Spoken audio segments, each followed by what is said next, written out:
besoin de se compromettre ou de demander une quelconque assistance au pouvoir actuel. C'est donc un appel solennel à celui-ci, à respecter ses propres règles et à s'engager sur la voie de la normalisation de la situation politique que nous passons maintenant. Nous vous appelons, Sénégalais, à protéger l'ensemble des personnes qui se sont engagées pour vous défendre, vous, vos intérêts et votre dignité, à vous assurer qu'ils ne seront pas touchés, à vous assurer que nul main ne pourra venir sur eux pour les atteindre et les affecter. Depuis Paris, depuis les Comores, mon confrère Saïd Larifou exerce et a fait le déplacement jusqu'à Ziguinchor pour montrer encore une fois l'importance et l'attachement qu'une grande partie de la communauté internationale a pour cette affaire. Des Antilles, où ma consoeur Lorenza Brojac et Maître Tacita agissent. Des institutions internationales de Madrid, où nous avons été reçus pour mettre en place une série de mobilisations afin de restaurer l'état de droit et la démocratie sénégalaise. Nous vous assurons que nous resterons à vos côtés et que nous continuerons à nous battre pour peu que vous aussi vous restiez mobilisés. Nous appelons enfin les magistrats et les hauts fonctionnaires qui seraient inquiets des conséquences qui pourraient y avoir sur leur carrière, dans le cas où ils respectaient le droit et l'appliquaient, plutôt que de se soumettre aux instructions politiques et inacceptables du pouvoir en place. Nous appelons d'une part à se rappeler de leur serment, de la nécessaire dignité avec laquelle ils doivent exercer. Nous appelons aussi de façon plus pragmatique à se rappeler que dans quelques mois, ce pouvoir s'effondrera s'il cesse de respecter ses propres principes. Sans Ousmane Sonko, en février 2024, il n'y aura pas d'élection. Il n'y aura pas d'élection parce que le droit, le strict droit, exige qu'il puisse se présenter. Et nous rappelons que les procédures que nous avons enclenchées ne sont pas complètes et que toute compromission de la part de forces institutionnelles qui viendraient détourner le droit de façon évidente dans le but de complaire au pouvoir actuel feront l'objet de poursuites supplémentaires et amèneront à des conséquences qui pourront encore une fois, toute leur vie, les poursuivre. Il n'y a pas de possibilité de négociation, que ce soit d'une autre candidature que celle de M. Sonko, que ce soit celle d'un décalage des élections comme cela a été un temps prévu, ou que ce soit évidemment la tenue d'élections sans des représentants de ce courant populaire massif qui s'est levé aux côtés de ce dernier.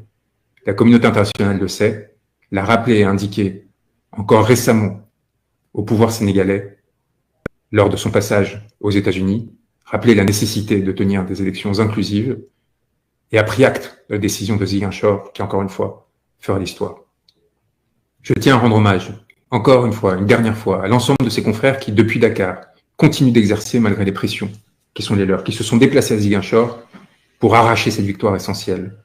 Nous sommes fiers de porter la même robe qu'eux, nous sommes fiers d'agir à leur côté, nous sommes fiers de continuer à marcher aux côtés de vous, peuple sénégalais.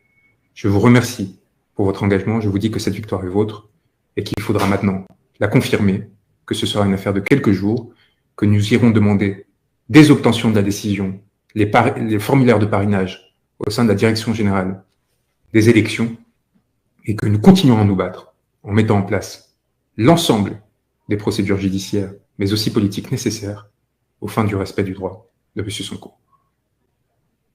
De pensées extraordinaires vous sont adressées et un rappel tout aussi important, l'exemple que vous nous avez donné à partir du mois de mars 2021, à nous tous qui sur le reste de la planète cherchons à notre mesure à lutter pour la dignité humaine et pour la possibilité pour les peuples de respecter et de faire respecter leur souveraineté, est une leçon qui ne sera pas oubliée.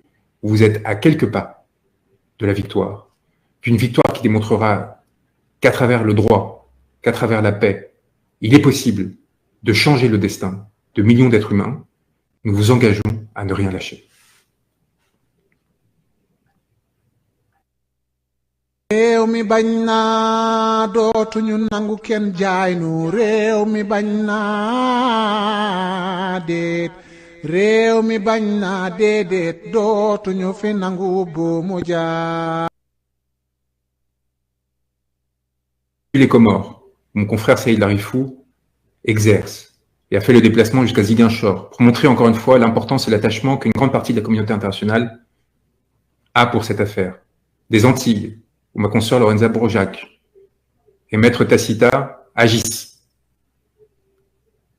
Des institutions internationales de Madrid, où nous avons été reçus pour mettre en place une série de mobilisations afin de restaurer l'état de droit et la démocratie sénégalaise. Nous vous assurons que nous resterons à vos côtés et que nous continuerons à nous battre pour peu que vous aussi vous restiez mobilisés. Nous appelons enfin, avec son propre Sénégalais qui penserait que la suite dépend de l'État, des avocats ou des avocats de M. Sonko. Ce qui s'est passé à Ziguinchor n'a été permis que grâce à une mobilisation populaire, que le peuple n'acceptera pas que ces élections aient lieu sans la participation de M. Sonko, et que le peuple sera prêt à tirer toutes les conséquences d'une violation de ses droits afin de se faire respecter.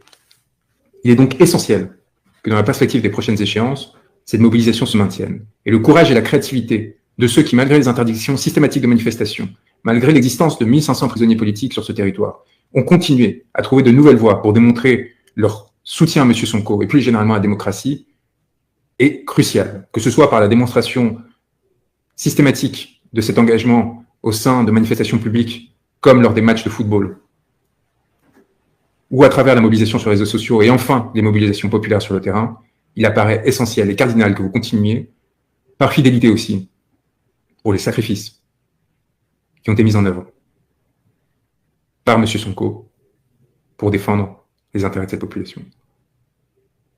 Celui-ci croit en son destin, n'est prêt à aucune forme de compromission, de négociation comme tant d'autres s'y sont voués. Il respecte et exige le respect strict de l'état de droit qui doit, de façon concomitante, lui permettre de se présenter sans condition et sans qu'il soit besoin de se compromettre ou de demander une quelconque assistance au pouvoir actuel. C'est donc un appel solennel à celui-ci, à respecter ses propres règles et à s'engager sur la voie de la normalisation de la situation politique que nous passons maintenant. Nous vous appelons, Sénégalais, à protéger l'ensemble des personnes qui se sont engagées pour vous défendre, vous, vos intérêts et votre dignité, à vous assurer qu'ils ne seront pas touchés, à vous assurer que nul main ne pourra venir sur eux pour les atteindre et les affecter. Depuis Paris, depuis les Comores, mon confrère Saïd Larifou exerce et a fait le déplacement jusqu'à Ziguinchor pour montrer encore une fois l'importance et l'attachement qu'une grande partie de la communauté internationale a pour cette affaire. Des Antilles, où ma consoeur Lorenza Bourjac et Maître Tacita agissent.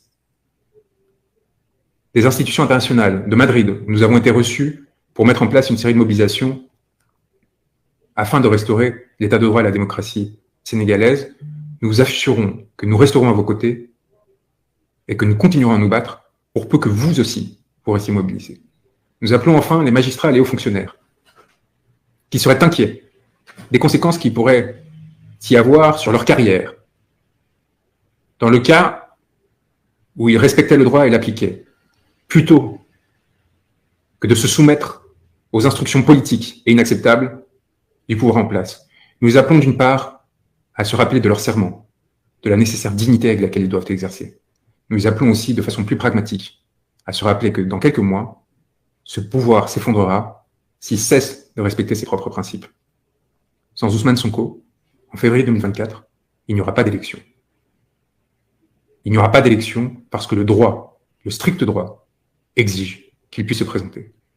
Et nous rappelons que les procédures que nous avons enclenchées ne sont pas complètes et que toute compromission de la part de forces institutionnelles qui viendraient détourner le droit de façon évidente dans le but de complaire au pouvoir actuel feront l'objet de poursuites supplémentaires et amèneront à des conséquences qui pourront, encore une fois, toute leur vie, les poursuivre.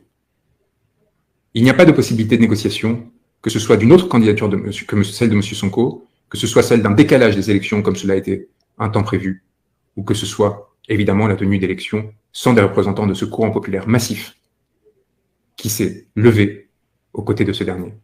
La communauté internationale le sait, l'a rappelé et indiqué encore récemment au pouvoir sénégalais lors de son passage aux États-Unis, rappelé la nécessité de tenir des élections inclusives et a pris acte de la décision de Ziguinchor qui, encore une fois, fera l'histoire.